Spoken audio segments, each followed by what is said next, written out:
예, 2018 국정감사를 둘러보겠습니다. 정의당 국정감사 리뷰 앤 프리뷰.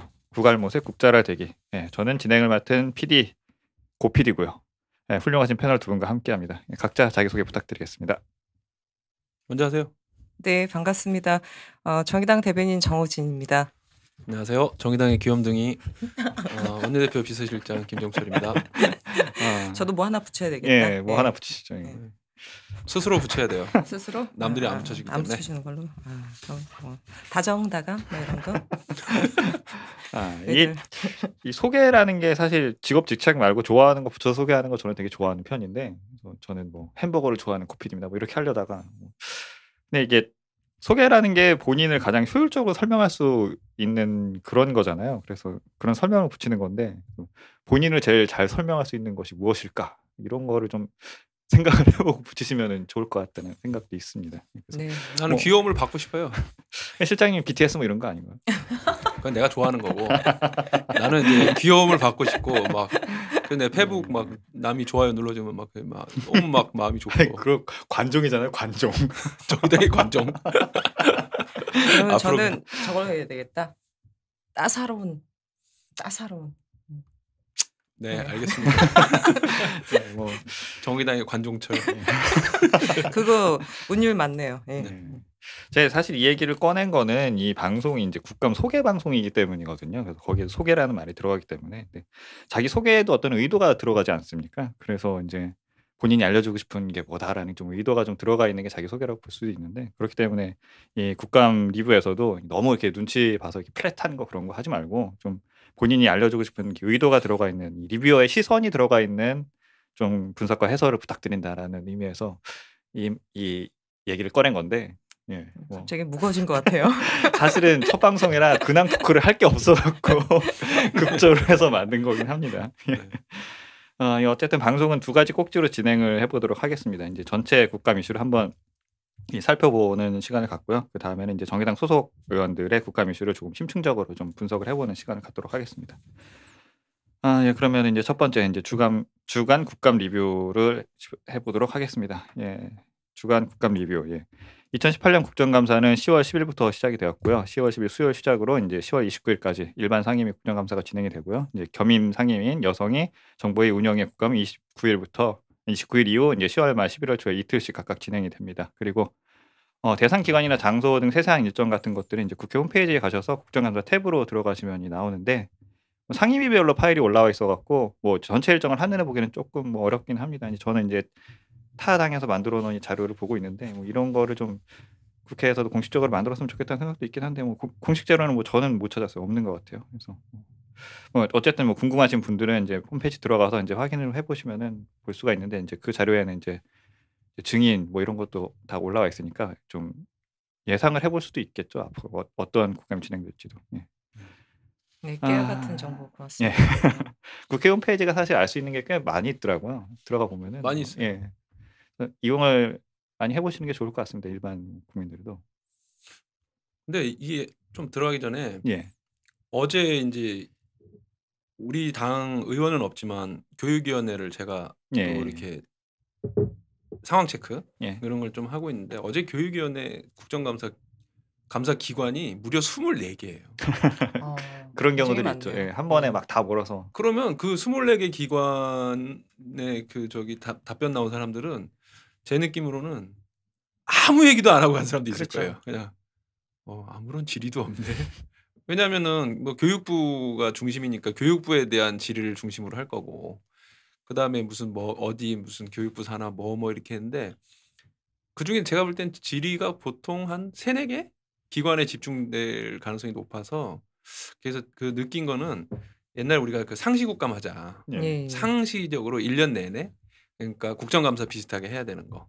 그 다음에 인사청문회도 좀 더 이렇게 많이 하고 뭐 이런 거를 해야 된다 이렇게 얘기를 했었는데, 그런 게 좀 필요한 것 같아요. 어제 좀 느낀 점이에요. 상시국감은 늘 국감 하면 나오는데 이게 안정적으로 제도화가 안 되다 보니까 그런 부분인 것 같고, 지금 교육위원회 말씀해 주셨으니까 지금 오늘로서 3일차 국정감사 했는데 가장 파행을 거듭하고 있는 데가 교육이 아닌가 싶어요. 예?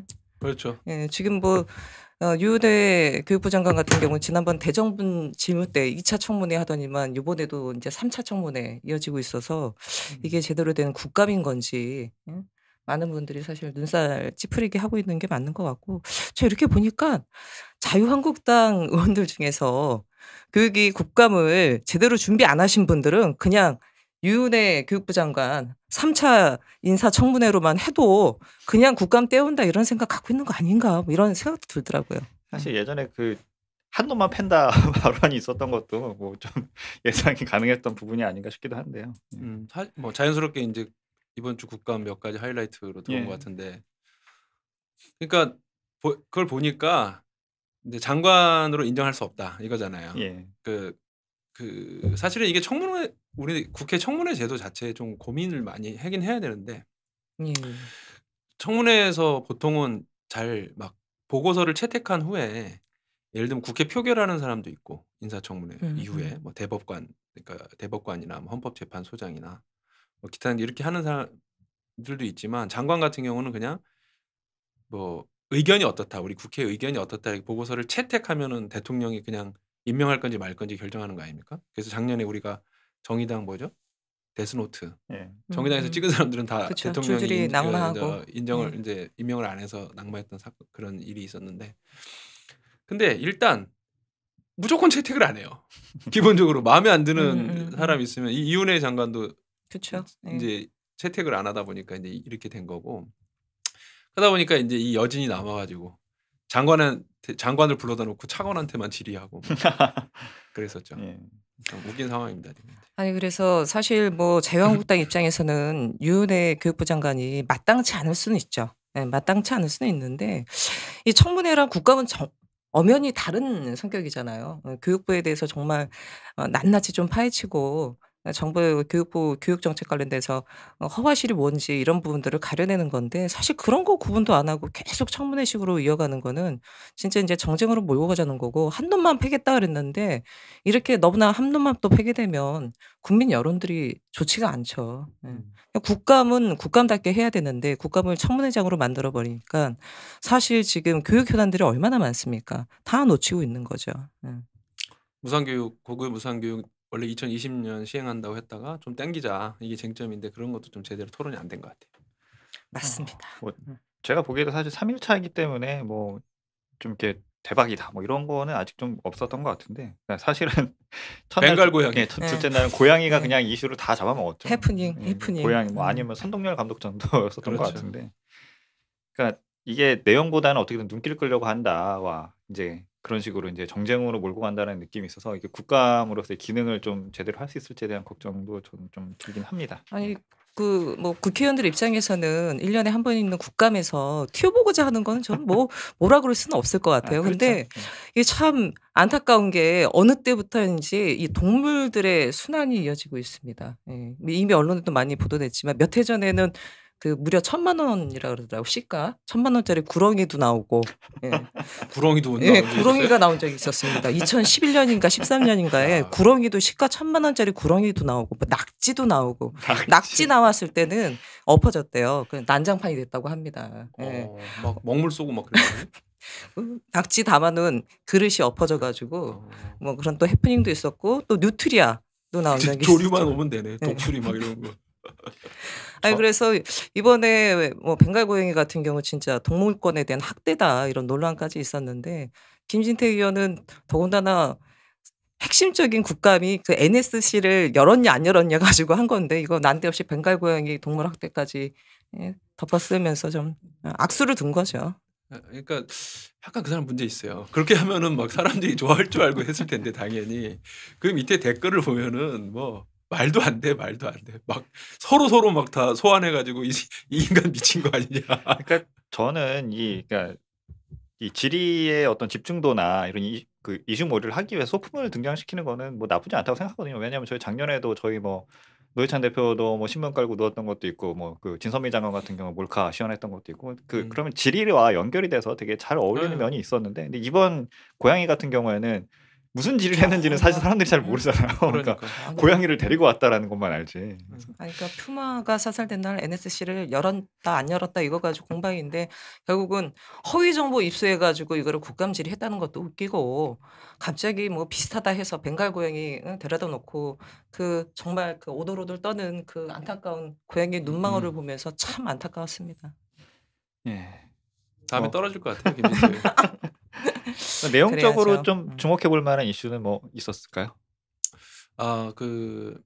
이제 우리 의원들의 국감 그거는 이제 좀 이따 얘기할 예. 거니까 뭐 우리 의원들하고 다른 당 의원들하고 좀 섞어서 좀 얘기하면은 그 이제 우리나라 의사 수가 OECD 평균에 한참 못 미치는 꼴찌다. 예. 그런 그 통계가 제출이 됐습니다. 그러니까 보건복지위 그렇습니다. 예. 그래서 남인순 의원 또 이제 김상희 의원 그리고 이제 우리 윤수아 의원도 얘기했지만 남인수 의원이 주로 좀 그걸 초기에 크게 해가지고 OECD 평균 인구 1000명당 그 의사 수가 3.3명이에요. 3.3명. 예. 그런데 우리나라는 2.3명인데 이게 한의사 수를 포함한 수예요. 그러니까 일반적으로 그 한의사가 이제 이렇게 막 뭐 이렇게 보통 양의하고 예. 좀 다르게 이렇게 수술이라든가 이렇게 그렇죠. 복잡한 이런 것보다는 좀 예방이나 뭐 이게 한의사 제가 잘 모르긴 합니다만은 보통 우리가 이제 막 아플 때 이게 직접적인 통증이 있을 때 가는 의사 이 기준으로 보면은 양방 기준으로 예, 보면 1.9명이기 때문에 너무나도 적은 음. 수치인 거죠. 그래서 이거에 대해서 지적을 했고 사실은 거기서 이제 좀 공방이 많이 있었어요. 그런데 그게 자연스럽게 문재인 케어로 이어지고 했는데 어쨌든 의사 수 기준으로 보면은 공공의료를 좀 확대하기 위해서 뭐 국공립대 의대를 좀 더 늘린다든지 아니면은 뭐 공중 장학 의사 제도 이런 게 있나 보더라고요. 그런 걸 통해서 좀 더 그 의료 인력을 공급하는 게 중요한 이슈로 좀 왔던 것 같습니다. 근데 이게 쉽지가 않을 것 같아요. 뭐 의사들은 자기 나름대로 자기들은 다 죽어간다, 막 이렇게 얘기를 하니까. 뭐가 죽어간다는 거예요, 의사들은? 이게 특히 서울 이제 의사들 노동 시간이 사실 많긴 많거든요. 예, 그건 근데 많죠. 예, 많긴 많은데 그만큼 수입도 많은데 지방 의료 실태는 굉장히 지금 좀 열악하다는 거예요. 왜냐하면 교통 시설 좋아지고 하다 보니까 조금 많이 아프다 하면은 그 서울 중심으로 종합병원으로 해서 다. 상급 병원으로 일단 온다는 거죠. 그리고 문재인 케어가 확대되고 하니까 그 지방은 더 어려운데 특히 지방은 간호사 이런 게 굉장히 적거든요. 그리고 이 간병 간호 서비스가 통합돼 가지고 그런 것 때문에도 서울로 이제 집중 현상이 심화됐는데 그렇기 때문에 이 의료 공급 체계에서 1차 동네 기관 있잖아요. 예, 이런 예. 데를 살려주면서 문재인 케어 이렇게 하면은 어쨌든 의료 문제에 대해서 같이 의사협회도 논의할 수 있는데 그걸 안 해줬다. 뭐 이렇게 이제 의사들은 항변하고 있더라고요. 보니까. 근데 그 이제 정부 측에서는 2년 동안 협의를 해가지고 의료 전달 체계 1차 의료기관 중심으로 하는 걸 다 해놨는데 의사협회가 그걸 걷어차가지고 이렇게 된 거 아니냐 이런 공방이 있었어요. 그래서 좀 자세한 건 더 나중에 좀 알아봐야 될 필요가 있겠습니다. 네. 정호진 대변인께서는 뭐 좀 주목해서 보신 게 있었나요? 저희 당 말고 저 민주당의 박용진 의원 이미 이제 국감 들어가기 전에 예. 그 사립 유치원 비리 관련된 토론회 때문에 한번 뭐 엄청난 그렇죠. 난리가 벌어졌잖아요. 근데 어제 그 비리 유치원 명단을 아예 공개를 해버렸습니다. 한 언론사 통해서 아예 공개를 해버렸는데요. 뭐 정말 기가 막힌 일들이 엄청 많더라고요. 예. 사례를 발표한 거예요? 아니면 전체를 막 발표한 거예요? 그 비리 유치원의 유치원 이름 그다음에 사례까지 다 나왔습니다. 그 구입 물품 목록을 보니까 되게 명품 황당하던데. 백에서부터 시작해가지고 성인용품도 있고. 성인용품 뭐 아유, 유치원에 그러니까 사립학교 원장님들께서 성교육을 위해서 아니 그러니까 이건 좀 해도 너무한다 싶을 정도로 야 이 정도였나 그래서 그때 토론회가 아주 아수라장이 됐잖아요. 뭐 박용진 의원이 다른 건 다 100번 양보하더라도 정말 교육자분들께서 이러시면 안 됩니다. 뭐 이런 얘기도 했었는데 이거 진짜 해도 심하다. 이거 국가에서 사립유치원 관련된 재정 지원에 이런 부분이 있는데 이번 기회에 완전히 낱낱이 좀 밝혀져야 될 것 같습니다. 그 구입 물품 같은 거를 보면은 그냥 생활을 그냥 그걸로 했다 이렇게 봐도 됐겠더라고요. 그러니까 그 받는 지원 받는 걸로 그냥 내 생활을 하겠다 거의 이 수준이었던 거였고. 주로 그 원장들이 했겠네요. 그렇죠. 그럼요. 네. 그러니까 그날 난장판이 됐던 토론회가 그럴 수밖에 없구나. 정말 도둑이 재발절해 가지고 거의 집단적으로 와서 이제 횡패를 부린 거고 토론을 난장판 만들었는데 저 음. 양반들이 정말 오돌오돌 떨었겠구나 싶더라고요. 그 사립 유치원 문제 같은 경우에는 사실 지난 대선에서도 큰 일이 한 번 있었지 않습니까? 안철수 캠프에서 관련돼서 이렇게 안철수 후보가 말을 좀 잘못하는 바람에 병설, 어느 단설 게 병설. 단설 병설 그 얘기도 있었고 그래서 예전부터 좀 많이 문제가 좀 누적돼 있었다라는 생각도 들고 개선이 시급하겠구나 이런 생각이 들긴 했습니다. 또 재미있는 그 자료가 있었는데 우리 당 의원은 아니지만은 최도자 의원 예. 아마 바른미래당인 것 같은데 의원이 그 WHO에서 이제 얼마 전에 2018년도에 발간한 그 국제 질병 분류 기준이 있거든요. 예. 매번 네. 이렇게 뭐 개선하는데 게임 중독을 상당히 중요한 질병으로 분류를 했대요. 게임 중독은 병이다. 이제 국제보건기구가 이제 그래서 이걸 어떻게 할 거냐 이렇게 하면서 하나의 대안으로 내온 게 게임 업체들이 게임 중독 치유금을 내는 걸 검토해야 된다 이런 주장을 했어요. 사회자분 저 게임 열심히 하십니까? 예전에 많이 했었죠. 네. 어떠세요? 난 게임을 안 해가지고 잘 모르겠더라고요. 게임이 그러니까 뭐 중독이라고 할 수는 있어요. 그러니까 그런데 있죠. 근데 좀 있죠. 그거를 뭐 어떻게 해결할 것이냐에 대해서는 이게 그 약물 같은 경우에는 뭐 치료를 하잖아요. 그러니까 어떤 뭐 이렇게 격리를 시키든 어떻게 하든. 근데 게임 중독을 됐다고 격리를 시키는 것까지는 좀 너무 심한 것 같고. 그러니까 치료 방법이 애매하다. 뭐 그런 문제도 있고. 셧다운 강제 셧다운 그래서 이게 그러니까 그 사실 그렇게 뭐 치료 기금을 건넨다는 게 제 생각에는 그런 방법보다는 게임 자체적으로 조절할 수 있는 방법들이 있거든요. 그러니까 너무 장시간 게임을 하게 되면은 그 게임에서의 목표를 달성하게 되는 효율이 계속 떨어지게 만드는 방식들이 있어요. 원래도 그러니까 그런 방식으로 조절을 하고 있는 게임들이 이미 있는데 그러니까 그런 게 앉아갖고 그냥 5시간 6시간 계속 하면은 처음에 했었던 것보다 효율이 점점 떨어져요. 그러니까 나중에 가면 재미가 없어지죠. 그럼 이 게임하다 저 게임하다가 그런 경우는 어쩔 수가 없어요. 그러니까 그렇기 때문에 정말 중독된 친구들은 그러니까 여러 개를 하죠. 그 한 캐릭터를 하다가 다른 캐릭터로 들어가서 하고 다른 아이디어를 캐릭터로 만들어서 아이디를 또 하나 만들어서 그런 식으로 하기도 하는데. 담배 같은 경우는 건강 증진 뭐 관련돼서 이미 세금이 있듯이 아마 그런 맥락에서 얘기한 것 같은데 저는 조금 뭐 검토해 볼 수도 있지 않나 싶어요. 진짜 게임 좋아하시는 분들은 제가 보기엔 중독이 맞습니다. 예. 시간 가는 줄 모르고 하고 있고 사실은 뭐 일상생활 자체가 피폐해지는 경우도 많기 때문에 저는 이런 거를 좀 문화적으로 해결했으면 좋겠다는 생각은 있거든요. 그러니까 게임하는 친구들이 저 학교 다닐 때도 비슷했지만은 게임 말고 할 게 없어 하는 경우도 많거든요. 그러니까 그런 걸 다른 걸 할 수 있는 좀 여건을 만들어 주는 것도 좀 중요하지 않나 그런 생각도 들고요. 예술의 전당 막 표 막 뿌려주고 그 정말로 예전에 대학교 때도 그랬지만은 뭐 수업 끝나고 아니면 친구들끼리 모여갖고 뭐 할래라고 하면 술 먹는 거 게임방 가는 거 뭐 당구장 3개 이외에는 사실 선택지가 없어요. 그러니까 문화가 사실은 다양하지 않죠. 그래서 어렸을 때부터 좀 개인적으로 즐길 수 있는 걸 많이 좀 경험을 해보는 것도 좋은 것 같고 예전에 안 해봐서 못하는 것도 있거든요. 그거 되게 중요한 교육 이론 중을 접합시킬 수 있겠네요. 그게 청소년기에 뇌를 정리를 한번 하거든요. 그걸 뇌 가지치기라고 한다는데 자기가 안 해본 거는 다 가지를 이렇게 퇴화시키고 자기가 해왔던 걸 중심으로 해서 뇌를 이제 단련시키는데 우리가 주로 한 게 국영수잖아요. 그리고 게임. 그러니까는 중고등학교 때 해본 게 없어요. 그래서 그래서 거의 게임하게 되고 그러는 거기도 하고. 그러니까 제가 제일 부러웠던 게 예전에 무슨 그 민족사관 고등학교 뭐 이런 학교들이 있었지 않습니까? 그런데 교육 프로그램 중에 제일 부러웠던 게 승마, 뭐 국궁 뭐 이런 게 그러니까 비용이 비싸기도 하지만 못 해보는 경험 해보는 그런 측면에서 부럽기도 했었거든요. 그런 거를 물론 승마는 역시 정유라가 정답인가? 매우 위험한 이 스포츠가 됐지만 그러니까 지금 뭐 중고등학교 같은 경우 자세히는 모르겠고 저 때만 하더라도 체육 시간 수업 안 했어요 고등학교 때는.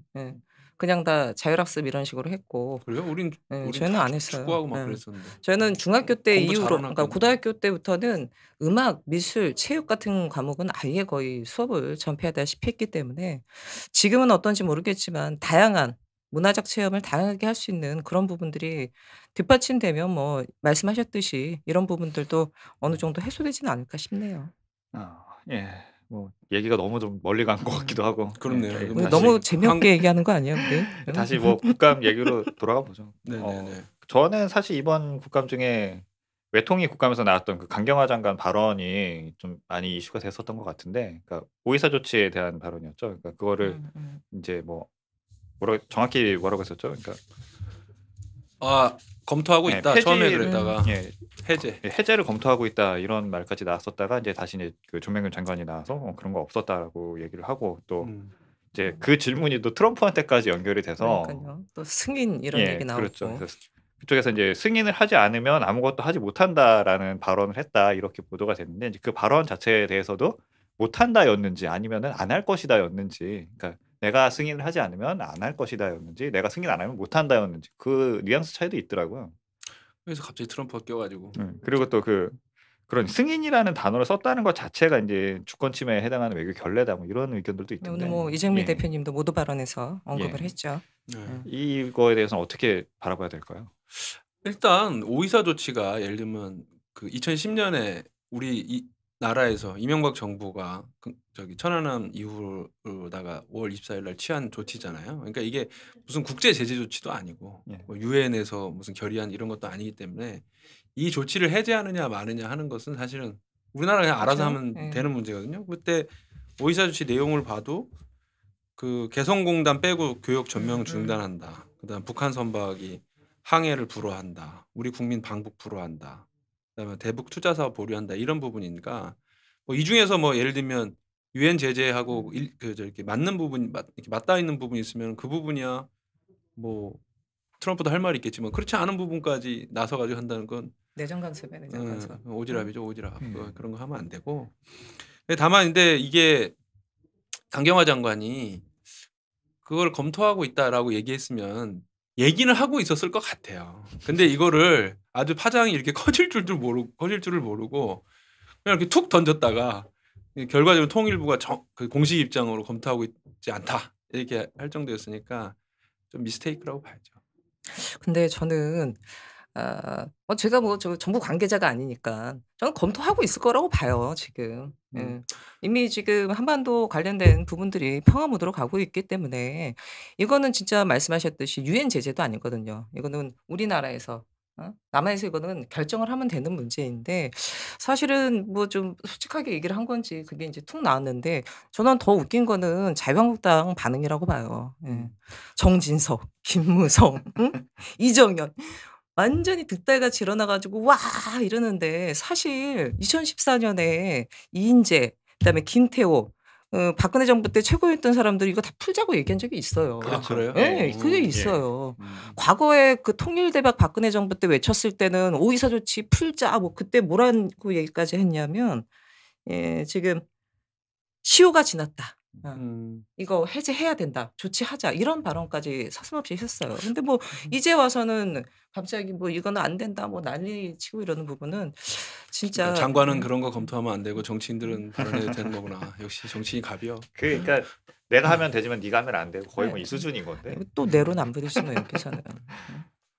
영화 제목 생각나요. 영화 제목. "그때는 맞고 지금은 틀리다." 뭐 이런 거 있잖아요. 그러면 강경화 장관이 그냥 그 조금 이거 검토할 수도 있는 거 아니냐. 다만 이제 국제사회하고 뭐 공조를 맞춰서 하겠다 뭐 이럴 수도 있는 그게 거고. 이제 그 해제 조치에 대해 반대하는 사람들 입장에서는 이제 천안함 얘기를 자꾸 하니까 그 천안함에 대한 것들이 해결이 안 돼 있는데 어떻게 그럴 수 있겠느냐 이런 논리로 들어오기 때문에 이제 천안함 유가족도 있고 하니까 이게 뭐 좀 함부로 얘기하기 어려운 부분이 있는 것 같긴 한데 이게 좀 그래서 그러면 천안함에 대해서 어떻게 대응을 해야 다 해결이 된 것이라고 볼 것인가 이런 것도 생각을 해봐야겠더라고요. 그래서 저는 인제 그런 게까지 나가면 계속 그 과거에 대해서 꼬리에 꼬리를 무는 부분이기 때문에 원만하게 뭔가 탁 털고 나가기 어렵지 않나 이런 판단도 들어요. 그리고 사실 강경화 장관에게 이 질문을 먼저 얘기한 사람이 이해찬 네, 그렇죠. 의원이에요. 이해찬 의원은 제가 보기에는 지금 이러이러한 한반도 평화 분위기 있고 특히 북 같은 경우 오이사 지금 제재 조치 때문에 이건 유엔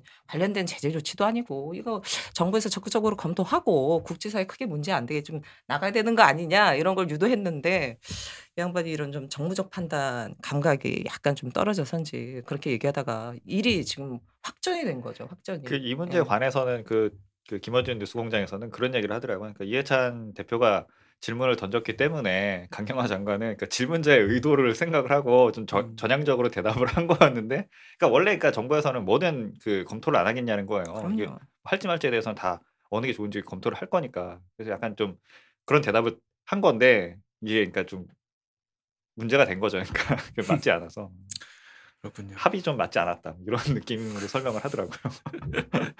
저는 그래서 뭐 강경화 장관이 정무적 판단에 대한 그런 부분도 있지만 저는 자유한국당의 태도에 대해서는 뭐 꼬집지 않을 수 없을 것 같아요. 그렇죠.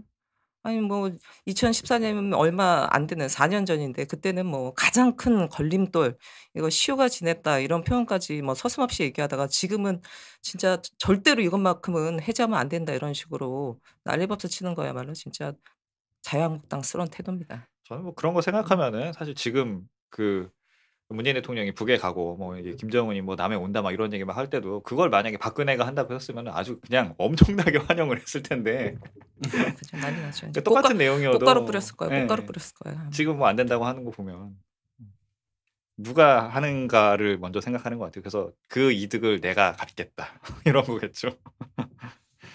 네, 그러면은 뭐 이번 주 국감 리뷰는 이 정도로 해보기로 하고요. 우리 당 의원들 예, 예. 그 좀 아, 뭐 그 전에 활약상? 사실은 저희 프로그램이 리뷰 앤 프리뷰이기 때문에 다음 주의 국감에 대한 프리뷰를 한번 뽑아보도록 이 준비를 해보려고 했었는데 사실 좀 많이 어렵죠 이게.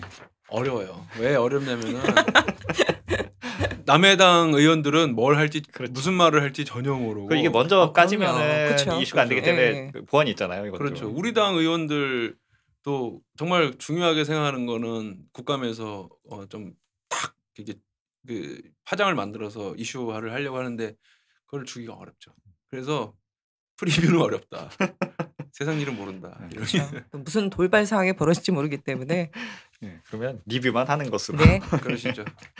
예, 그러면은 다음 순서는 이제 정의당 국감 들여다보기. 예, 조금 더 심층적으로 들어가서 우리 소속 의원들의 국감 질의에 대한 해설을 좀 들어보도록 하겠습니다. 예, 일단은 뭐 간략히 소개를 해드리자면은 이제 김종대 의원은 국방위, 심상정 의원은 기재위, 윤사 의원 보복위, 이정미 대표님 환노위, 최혜선 의원 정무위 이렇게 상임위 소속이 되어 있고요. 오늘 금요일까지 국방위는 국방부 제주해군기지 합참이 국감 대상 기관이었었고요. 기재위는 국세청, 관세청, 조달청, 금감원, 이렇게 보복위는 보건복지부, 환노위는 환경부, 환경노동부 등등 뭐 여러 기관, 그 정무위는 국무조정실, 총리비서실, 금융위, 금감원 등등이었습니다. 예. 뭐 사실 이번 주 저희 이제 소속 의원들의 국감 질의 중에서는 이제 이정미 대표의 하이마트 사원 하이마트 판매 사원 3,000명 불법 파견 문제는 경향신문 일면에도 일면에 났었던 나왔죠. 예, 네. 그래서 좀 이슈가 됐었던 거고요. 그래서 뭐 두 패널 분들께서는 어떤 꼭지를 뽑으셨는지 한번 들어보도록 하겠습니다. 일단 이 하이마이트는 안 다룰 수가 없을 것 같아요. 네. 그 뭐 다들 보시면 아시겠지만 간략하게 내용을 설명하면은 하이마트 전국에 있는 그 우리가 하이마트 가면은 뭐 이렇게 선풍기나 뭐 에어컨 할 때 자세하게 설명해 주는 그 직원들이 알고 보니 어떤 특정 업체에서 파견 나온 직원들이었는데 모든 제품을 다 설명해 주더라. 그렇죠. 도대체 이게 어떻게 가능한 얘기일까 했었는데 여하튼 사실상 하이마트가 어떤 특정 업체 직원까지도 그 전체 그 판매원으로 고용할 간접적으로 파견받아서 착취하고 있었다는 얘기가 되는 거고요. 그다음에 이게 보니까 화장품 등 일부 상품 판매 업무에서 파견이 허용되는데 이 대규모 유통업법에서는 이 판매 사원을 만약에 그 파견 받고 싶으면 납품업자가 우리 직원이 가서 좀 설명을 하겠다. 그렇죠. 이럴 때만 허용이 되고 자사 제품만 그렇지. 그렇게 홍보하고 되더라고요. 판매하는 거. 근데 그런 거가 아니라 모든 제품을 모든 다 제품 다 설명하게 해 꿰차고 줬다는 있는 거는 거죠. 참 예. 대단한 권력이에요, 이것도. 그러니까 내가 너희 회사의 제품을 전시를 해줄 테니 직원을 보내라 이랬던 거라고 봐도 되는 거죠. 그렇죠. 그리고 그렇죠. 너네 회사 제품만 얘기하면 안 된다. 원래 법적으로는 너네 제사 제품만 네. 홍보하게끔 됐는데 뭐 LG만 홍보하겠어요. 모든 가전제품 다 꿰차고 알아서 줄줄줄줄 다 홍보하게끔 했으니까 저기 이거야말로 이제 불법 파견. 대형마트 같은 곳에서도 그 판매하는 사원들이 보면은 그 자기 제품 자기가 팔러 오는 그런 경우를 약간 편법으로 돌린 거 아닌가 싶긴 하던데 제가 보니까. 근데 이게 보니까 구조가 예. 이제 어떤 기업이 전자제품 그 제조 기업이 그러니까 어차피 가도 우리 제품 홍보만 하는 게 아니기 때문에 그냥 파견 인력 업체에다 한 명 보내주다 이렇게 되는 것 거의 같더라고요. 그러니까 비용을 안 쓰고 사람을 썼다 뭐. 그렇죠. 그런 네. 거죠. 그러니까 그래서 참 기가 막힌 기술이다 이런 생각이 드는데 참. 여하튼 이렇게 될 경우에 문제가 있다는 거를 이정미 의원이 밝혀서 상당히 아니, 뭐 중요한 일면 역할을 장식하면서 크게 일종의 제가 보기에 일종 갑질 같아요. 그러니까. 갑질이죠. 예. 이런 것도. 예. 어차피 가전 유통, 대형 유통하는 예. 회사가 하이마트다 보니까 사실은 들어가야죠. 들어가야 되는데 저쪽에서 저렇게 요구를 하는데 그거 거부를 하게 되면 사실은 입장 자체가 애로가 있기 때문에 울며 겨자 먹기로 뭐 저렇게 할 수밖에 없는 거죠. 현재 유통업은 그냥 건물주 아니에요? 그렇지. 건물주지, 건물주고 건물주. 거기에 이제 막 대기하고 있는 거죠. 우리 저 하나 매장 하나만 어떻게 온라인도 마찬가지고 그렇기 때문에 어쨌든 새로운 거대 건물주 이게 유통업이라고 좀 보여죠. 저는 그 뉴스를 보고 나서 그러면은 그 하이마트 그 안에서의 근로 어떤 분위기도 되게 이상할 것 같다는 생각도 드는 거예요. 다들 소속돼 예, 있는 회사는 다 다 틀리기 다르고 때문에 어쨌든 뭐 다 무슨 뭐 인력 팔려오듯 팔려온 그런 느낌으로. 저는 그러니까 어떤 회사든지 좀 직원들이 그래도 좀 소속감도 갖고 일을 해야 일도 좀 잘 될 거라고 생각을 하는데 이런 식이면은 그런 것도 없는 거 아니에요? 그러니까. 하이마트 직원한테 물어봐야지. 어디서 나오셨어요? 참 놀라운 어떤 잔머리였다 이런 생각도 들고. 저는 이 하이마트 얘기했으니까 그 이정미 의원님 어제 그 삼성전자 이산화탄소 누출 관련돼 가지고 예. 그 국감할 때 그 지금 짤이라 그러죠. 영상 다니는데 그거 보고 너무 웃었어요. 예. 이재용에게 전해라 해가지고 그 부사장 나오라고 얘기하면서 얘기를 했는데 요 멘트가 아주 괜찮더라고요. 국감 때마다 안 나오시고 매번 아랫사람 보내서 면피하는 일이 반복되다 보니까 사고도 반복되는 것입니다. 이런 얘기 하더라고요. 그래서 이재용 부회장한테 똑똑히 전해라 이런 식으로 얘기를 하던데 굉장히 임팩트 있었습니다. 옛날에 노회찬 원내대표도 그 이재용 구속될 때 왜 당신이 여기 서 있는지 아냐 그런 얘기를 하시면서 당신 아버지가 안 갔기 때문에. 그때 처벌받지 않아서 당신이 여기 서 있는 거다. 이게 계속되면 나중에 진짜 처벌받아요. 그렇죠. 이재용 사장 잘 알아야 돼요. 아니 계속 뭐 국감 안 나오고 아랫사람 나오게끔 하니까 지금 삼성전자에서 사고가 이게 처음이 아니잖아요. 2013년인가 불산 예, 누출돼서 그때도 예, 사망하신 분이 있었고 산업안전관리공단인가 이쪽에서 아마 조사를 했을 거예요. 그리고 제가 듣기로는 그때 이미 이산화탄소 누출할 가능성이 있다고 지적받았는데 결국은 뭐 안 고치고 매번마다 그렇게 국감에서 안 나오고 면피하다 보니까 또 이런 사고 벌어진 거죠. 잘 지적하신 것 같습니다. 국감에 증인들이 안 나오는 거는 진짜 좀 어떻게 좀 방법을 마련을 해야 될 것 같기도 하더라고요. 제도적 예. 뭐 이런 얘기 많이 있지 않았나요 그동안? 이번에도 과방에서도 그 무슨 인터넷 방송 관련해 갖고 뭐 그 각종 그 방송 업체 사장들 좀 나오라고 했는데 아무도 한 명인가 나오고 다 안 나왔더라고요. 그래서 그게 이제 안 나오더라도 벌금이 뭐 세지 않고 뭐 이러니까 안 나가겠다. 뭐 이런 벌금이 거는 지금 어느 정도입니까? 찾아봐야 하는데 준비가 안 돼 있습니다. 다음번 할 땐 그거 한번 찾아봐서 좀 알아봐야 되겠네요. 벌금을 네. 내고 말지 이런 수준이군요. 그러니까 일부 보수 언론도 제가 보기에 문제가 있는 것 같아요. 그러니까 특히 재벌기업 오너들 부르는 거 가지고 망신주기 그냥 그거잖아. 딱 망신주기다 이런 식으로 프레임 짜고 들어가니까 한편에서 잘 모르시는 분들은 그래 맨날 뭐 불러서 망신만 주고 그냥 보내지 하는데 사실 매번 나온 적이 없어요. 한두 번 나왔을까? 하긴 국회의원들이 좀 그 증인 불러놓고 호통치는 건 좀 문제 있긴 한데. 있죠. 있긴 한데 정말 제대로 국감 준비해서 날카롭게 뭔가 질의하거나 이러면 모르겠는데 그렇지 않은 국회의원이 있는 반면 또 준비 잘하시고 송곳 같은 질문하신 분도 계시잖아요. 그렇죠. 저는 이제 윤소아 의원이 뭐 모든 의원을 다 소개하면 좋겠지만은 저는 한 두 분 정도만 더 얘기하면 윤소아 의원이 이제 보건복지부 장관으로부터 그런 실태가 있는지 몰랐다 이렇게 답변을 그러면서 고치겠다 얻어낸 게 있는데 그 조선업종이 되게 위험하지 않습니까? 그래서 박근혜 정권 말기에 이 조선업 하청기업 이런 데에다가 4대 보험을 그럼 당장 안 내도 된다. 그러니까 납부 유예를 시켜줬어요. 문재인 정부에서도 이거 납부 유예를 해줬는데 이게 그러다 보니까 어떤 현상이 생겼냐면은 회사에서는 노동자한테 예를 들면 4대 보험료를 받아요. 이렇게 띄어 원천 징수를 해. 근데 자기는 보험료를 납부할 의무가 없잖아요. 그래서 그걸 딴 데다 막 쓰는 거예요. 그래서 어쨌든 그 회사가 만약에 폐업을 했다. 그럼 어떻게 되느냐? 여기서 이제 요즘 문제가 되는 게 국민연금인데 나머지는 납부가 안 돼 있어도 혜택을 받을 수 있다고 합니다. 근데 국민연금은 뭐냐면 한 20개월을 만약 이 노동자는 자기는 국민연금 납부한 줄 알고 했는데 회사가 안 냈기 때문에 이 기간 동안 이 노동자는 국민연금을 납부한 사실이 없는 거예요. 그래서 그 기간이 누락되고 잘못하면은 국민연금 납부 최소 기한 그 120개월 못 채워가지고 국민연금 못 받는 사람도 생길 수 있다. 막 이런 우려가 제기되고 하니까 그 박능호 보건복지부 장관이 야 그런 식으로 악용될 수 있다는 것은 상상도 못 해봤다 그래서 그것을 그 기간을 인정할 수 있도록 방법을 찾아보겠다 이렇게 답변을 했어요. 굉장히 중요한 이번에 질을 하셨네요, 진짜. 그렇죠. 보건복지부도 모르고 있었다는 거 아니에요, 지금? 그러니까 뭐 좀 잘못된 것 같아요. 아니 그 그러면 보도가 한번 나왔었거든요, 약간. 그러니까 그랬는데 그거를 이제 국감장에 와서야 이제 뭔가 좀 실태 파악이 안 됐었던 것 같아요. 아니 근데 그 4대 보험을 먹튀한 사업주는 뭐 조치를 취해야 되는 거 아니에요? 이건 먹튀잖아, 먹튀.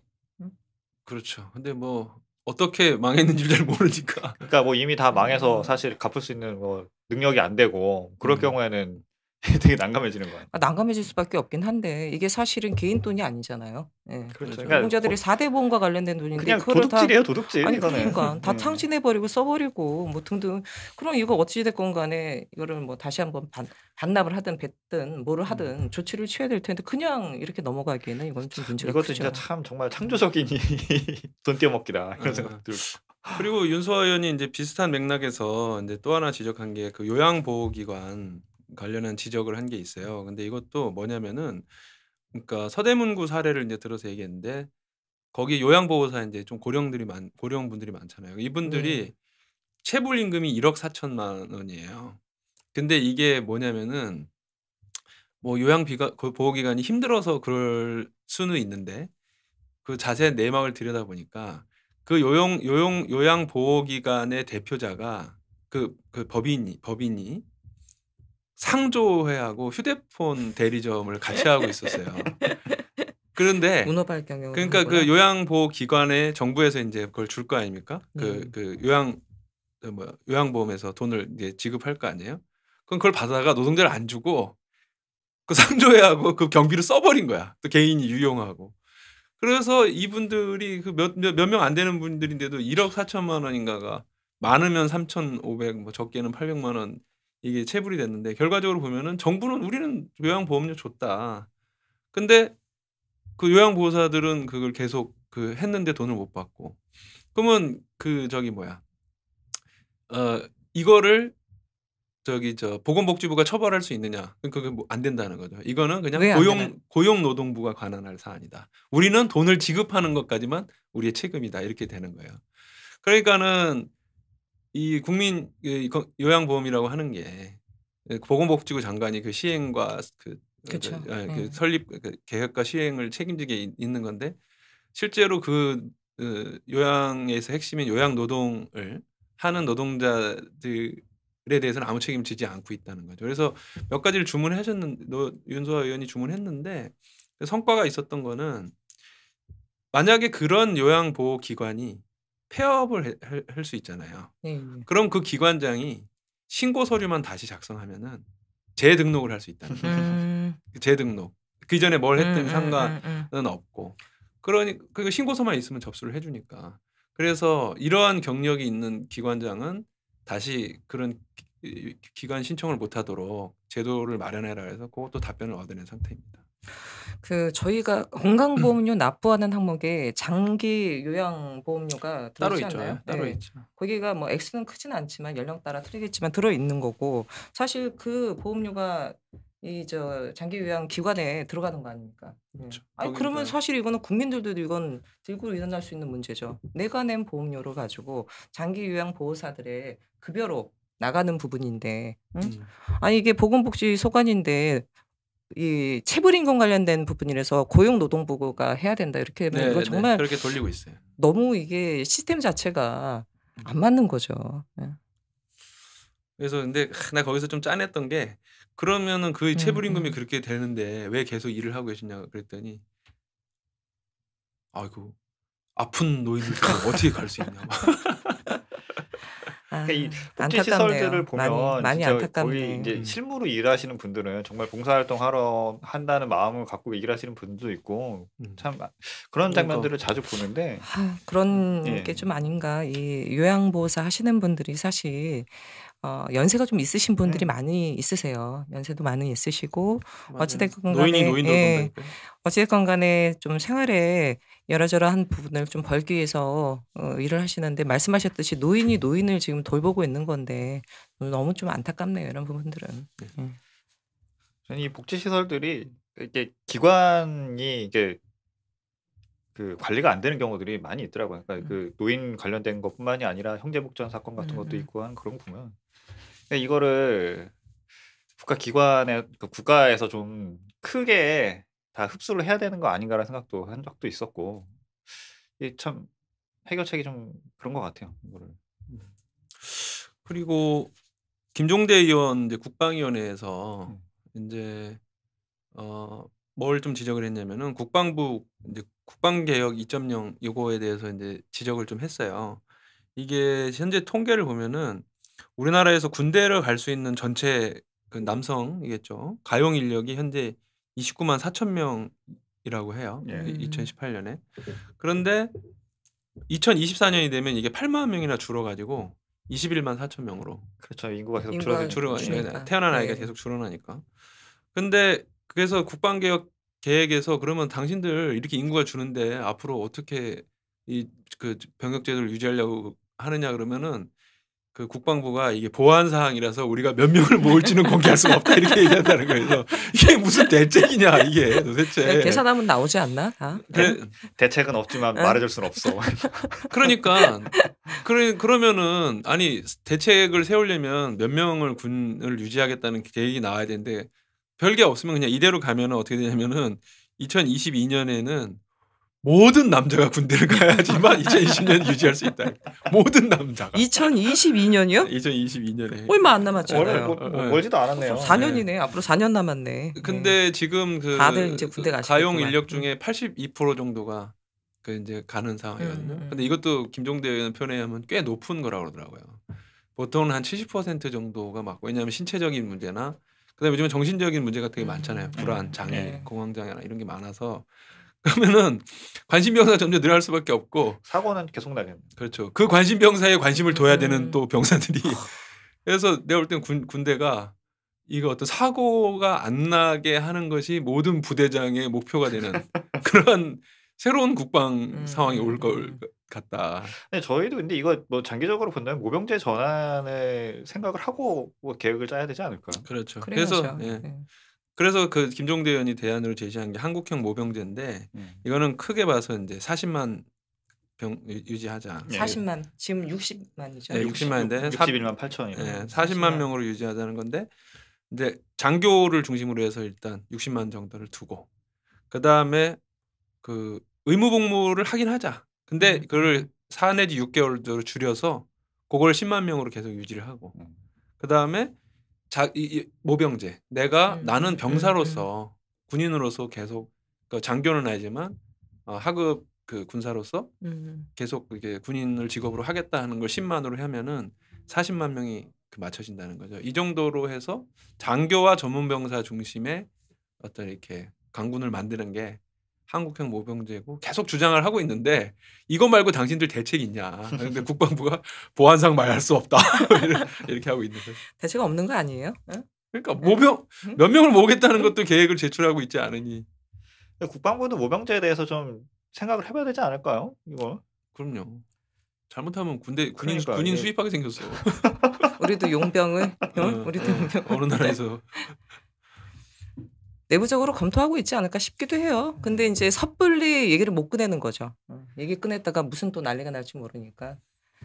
좀 분위기 좀 보고 있는 거 눈치 보고 있지 않을까 싶어요. 예전에는 모병제를 하면 아니 누가 군대를 가 이런 생각을 했었는데 제가 깜짝 놀란 게 요즘에는 직장 취업이 어렵다 보니까 부사관 지원하는 사람 상당히 많다는 거예요. 부사관 경쟁률이 꽤 세다고. 그래서 그런 거를 봐도 처우나 이런 거만 좀 해결이 된다면은 뭐 메리트가 있는 직장이 될 수도 있겠구나 생각이 들더라고요.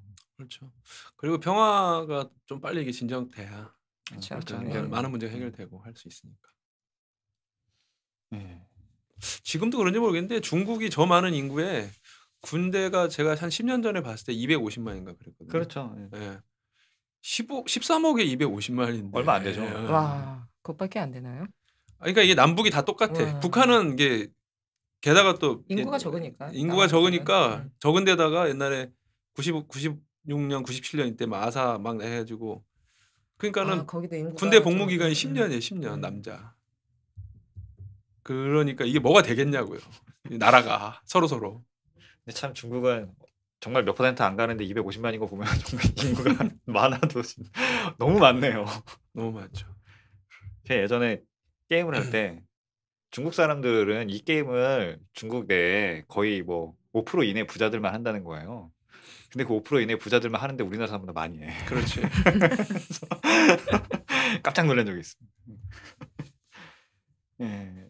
또 뭐 홍진 대변인 뭐 또 뽑아오신 거 있어요? 아니 뭐 이 정도? 네, 다음 주에는 좀 더 우리 의원님들 오늘 또 소개 못하신 분들 좀 더 저는 사실 충실하게 해야죠. 심상정 예. 추혜선 의원님도 큰 굉장히 건이죠. 중요한 일을 하셨어요. 근데 이제 시간이 많지가 않아서. 저는 뭐 딱 한 가지만 말씀을 더 드려보자면은 정무위 얘기인데 정무위에서 가짜 뉴스 논란이 있지 않았습니까? 근데 이게 사실 최혜선 의원도 좀 그러니까 그렇게 좀 총리실 엄단 조치 뭐 이런 거에 대해서는 좀 우려가 된다라는 어떤 의견을 내셨거든요. 그렇죠. 근데 사실 저희 당도 사실 가짜 뉴스의 피해를 보기도 했었고 이거에 대해서는 뭐 어떤 입장을 취하는 게 좀 더 합리적일지. 말씀하시. 아니 뭐 정부에서 이번 달에 유관부처들 합동으로 해서 이제 대책을 내놓겠다 얘기를 예. 했고 이낙연 국무총리가 지난번에 좀 강하게 얘기를 했죠. 예. 근데 저는 명백하게 가짜 뉴스가 진짜 넘쳐나고 있는 건 사실인 것 같아요. 예. 워낙 왜곡된 뭐 이런 부분들이 뉴스들이 워낙 넘쳐나서 피해가 이만저만은 아닌데 조금 고민되는 지점은 있습니다. 예. 이게 약간 논란이 될 수는 있는데 이건 지극히 개인적인 생각인데 왜곡된 가짜 뉴스 자체를 표현의 자유로 볼 수 있느냐. 이 부분에 있어서는 사실은 저는 '그것까지 표현의 자유로 볼 수 뭐 허용해야 되나?' 이런 좀 생각은 있어요. 그런 측면에 있어서 고민이 있는데 다만 인제 이런 건 있죠. 이런 일들이 사실은 처음은 아니에요. 박정희 정권 시절에 뭐 별의별 일이 다 있지 않습니까? 뭐 유언비어 뭐 단속하겠다라든가 이런 부분도 있었고 세월호 참사 때도 박근혜 정부 때도 인제 그런 부분들이 있었기 때문에 사실은 정부가 너무나 많은 것들을 규제하려고 하게 되면 그게 사실은 뭐 자유민주 국가에서 합당한 것인지에 대해선 한 번쯤은 생각해 볼 필요가 있는 것 같고 사실은 이런 가짜 뉴스가 만들어졌는데 가장 중요한 건 유통이잖아요. 유통되고 있는. 사실은 SNS와 관련된 부분입니다. 그러니까 SNS에서 이런 부분들을 어떻게 할 것인가에 대한 부분인데 정부 차원에서 뭐 검경 합동 수사 뭐 이런 것보다는 그런 부분에 있어서 그 SNS 기업들이 어떤 식으로 자정 노력을 할 수 있도록 유도할 것인가 이런 부분을 좀 고민해야 되지 않나 싶어요. 사실 사람의 말이라고 하는 거나 뭐 주장이라고 하는 게 진짜와 가짜로 딱 양분을 할 수 있는 게 아니라 과장과 상상 어떤 과소 이런 게 막 다 섞여 있는 부분이라 좀 조심스러워야 된다고 생각하고 근데 인제 어떤 타인의 명예를 훼손한다든가 이런 부분들은 그 당연히 법적으로 그 해결될 수도 있을 거고 그다음에 명백한 가짜 뉴스 같은 경우에는 그거에 해당하는 거 관련은 뭐 할 수 있을 것 같거든요. 근데 일반적으로 그냥 다른 견해가 많이 들어간 걸 그쵸. 가짜 그걸 뉴스라고 해 버리면은 좀 조심스러워야 되는 그쵸. 건 맞는 것 같아요. 그러니까 최혜선 의원 지적이 저는 타당하다고 그러니까 봐요. 저는 이 가짜 뉴스에 대해서 보면 가짜 뉴스가 그러니까 뭐 이번에 에스더 기도 운동 얘기도 있지만은 그러니까 가짜 뉴스라고 나온 것들을 보면은 거기 나온 것들이 다 가짜냐? 그건 아니라는 거예요. 그 그중에 내용에 예. 일부 팩트도 예. 있는데 사실은 또 가짜와 버무려져 예. 가지고 그러니까 사실은 이게 딱 구분하기가 어려운 거죠. 한 60% 진짜에 40% 가짜 섞어 놓고 이런 식의 가짜 뉴스들이 대부분이기 때문에 이것에 이렇게 어떤 명확한 기준을 그쵸. 잡기가 애모호하다라는 점들이 있더라고요. 이게 그리고 또 사실은 제가 외국 사례 같은 것도 좀 찾아보면은 외국에도 이렇게 방법이 별로 없어요. 독일 같은 경우에도 방법이 없고 이게 왜 그런가 봤더니 사실상 인류가 처음 겪는 일이에요. 그러니까 이런 예전에 유언비어 같은 것들이 있더라도 유통망을 이렇게 그렇죠. 확보하는 경우는 없잖아요. 그러니까 SNS 이게 때문에 예. 이게 유통이 확 되다 보니까 그러니까 전 이 세계가 다 가짜 뉴스로 몸살을 앓는 인터넷과 거죠. 이 모바일 기기로 인한 이 유통망의 민주화 이렇게 볼 수도 있는 건데 그런 게 이루어지면서 누구든 퍼뜨릴 수 있다라는 이 어떤 권력을 다 갖게 되니까 이게 좀 통제가 안 되는 부분이 있는 거죠. 그래서 그 부분에 대해서 아직 대책이 없었던 것 같고. 독일 같은 경우는 제가 알기로는 음. 혐오 예. 표현에 대한 제재로 알고 예, 있어요. 그러니까 기준에 대해서는 그러니까 피해가 생기면은 피해가 생기면은 그건 제재를 해야 된다라는 그런 기준 정도는 뭐 다들 납득을 할 수 있을 것 같은데, 근데 이제 제재를 할 수 있는 방법에 대해서도 애매하다는 거예요. 그러니까 그쵸. 이걸 어떻게 처리할 것인가. 그러니까 이거를 뭐 그 뉴스를 생산한 생산자에게 책임을 물을 것이냐, 아니면 유통하고 있는 유통망을 갖고 있는 회사에 책임을 물을 것이냐, 이런 부분의 문제도 있는 거고. 그렇죠.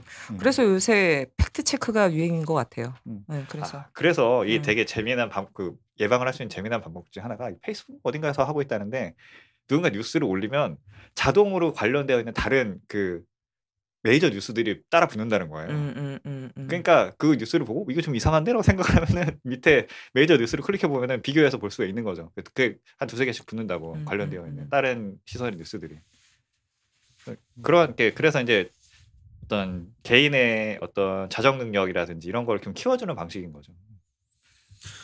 그리고 아까 말씀드렸다시피 심상정 의원 이런 분들 아주 중요한 지적을 하셨죠. 그 저 초거대 기업, 초고세율, 그 저 초고소득자들의 실효세율이 실제로는 제일 높은 게 아니다. 역전돼 있는 경우가 있다. 이런 부분은 워낙 많이 나왔기 때문에 이것도 이제 국세청장 같은 사람이 제도 개선 건의하겠다 뭐 이런 식으로 답변 얻어냈고, 최혜선 의원 같은 경우도 그 MG 그 저 새마을금고가 MG 금융인가요? 그거를 인수하는 MG보험 인수하면서 하면서 이렇게 좀 뭔가 농단이 국정농단 세력이 껴있다 이런 걸 갖다 지적을 하고 하면서. 근데 새마을금고 왜 MG죠? 네? 새마을금고가 왜 MG일까요? 마을금고. 단순한 이름이었군요. 그렇죠. 마을금고 맞네요. 마을금고. LG 럭키 금속. 예. 아니 럭키 골드스타구나. 어쨌든 그것도 금속이긴 하니까. 그렇네. 예. 뭐 예. 옛날에 LG가 처음에 롯데 자이언트 줄임말이잖아. 그래서 LG하고 롯데가 붙는다 그래서 내가 깜짝 놀랐다니까. 야구를 너무 모르셨군요. 갑자기 야구요. 몰랐어. 예, 뭐 국감을 한 지가 3일밖에 안 돼서 사실은 짚어볼 만한 부분이 그렇게 많지는 않았던 것 같기도 하고요. 네. 오늘은 저희 워밍업이다 이렇게 하면서 다음 주에는 좀 더 알차게 준비해야죠. 그렇죠. 예, 뭐 이렇게 뭐 2018 정의당 국정감사 리뷰, 한 주간 국정감사를 뭐 한번 불러봤습니다. 약간 좀 갑작스럽게 하게 된 방송이라서 좀 여러 가지 비읍한 면이 있었던 것도 사실이고요. 다음 방송에서는 좀 더 보완을 해서 뭐 나아진 방송으로 찾아뵙도록 하겠고요. 바꿨으면 좋겠다 싶은 것들이 있으면은 뭐 리플들, 이게 사실 지금 어느 플랫폼에 올라갈지 결정이 되지 않은 상황이라 악플만 달리는 거 아닌지 모르겠습니다. 어쨌든 뭐 문자 메시지 안 달릴 수도 있습니다. 그건 우리가 달아야지. 010 90 땡땡 88 땡땡. 예, 그러면은 뭐 마지막 인사해 주시고요. 뭐 끝내도록 하겠습니다. 뭐 인사만.